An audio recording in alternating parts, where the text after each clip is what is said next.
జై భవాని అందరికీ నమస్కారం. ఈ దసరా నవరాత్రులు రెండో రోజు సాయంత్రం అనమాట పూజ చేస్తున్నాం. అది మా ఇంట్లో దేవుడి గదికి మాటలతోటి దీపారాధన చేస్తున్నాము.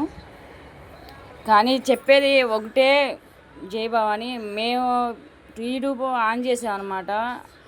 మీ అందరూ దయ ఉంటేనే మేము చేయగలం. కానీ నాకు కొంచెం మాటలు తడబడుతున్నాయి కాబట్టి తడబడుతున్నాయి. మీరు మట్టికి ఏమీ అనుకోవద్దు. మీరు మట్టికి మమ్మల్ని మట్టికి ఆశీర్వదించాలి. నేను మీకు ఇంతవరకు చెప్పాలంటే,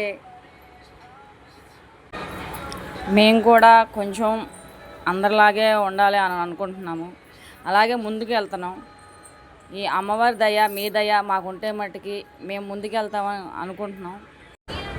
ఇదే నవరాత్రులే కాకుండా, పూజలే కాకుండా తర్వాత అయినా సరే మామూలుగా వంట కూడా నేను బాగానే చేస్తాను. మీకు నచ్చిన కర్రీస్ ఏంటి ఏదైనా సరే నేను పెడతాను యూట్యూబ్లో. నా ప్రొఫెషనే, మామూలుగా నా పనే అది, వంట చేయడం. మీకు మట్టుకు పెడతాను నేను వీడియోలు మట్టుకు. మీరే కొంచెం లైక్ చేయాలి. మా తులసికోట కూడా పూజ చేసాము. చేసిన తర్వాత అయిపోయిన తర్వాత పీఠంకాడికి వచ్చాము. పీఠంకాడికి కూడా పూజ చేస్తాం అనమాట. పూజ చేసి అమ్మవారిని మట్టికి మనస్ఫూర్తిగా మట్టికి మేము కోరుకుంటున్నాం.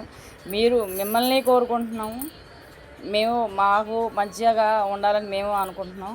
తర్వాత పూజ అయిపోయిన తర్వాత భజన చేస్తాం. జై బాబా.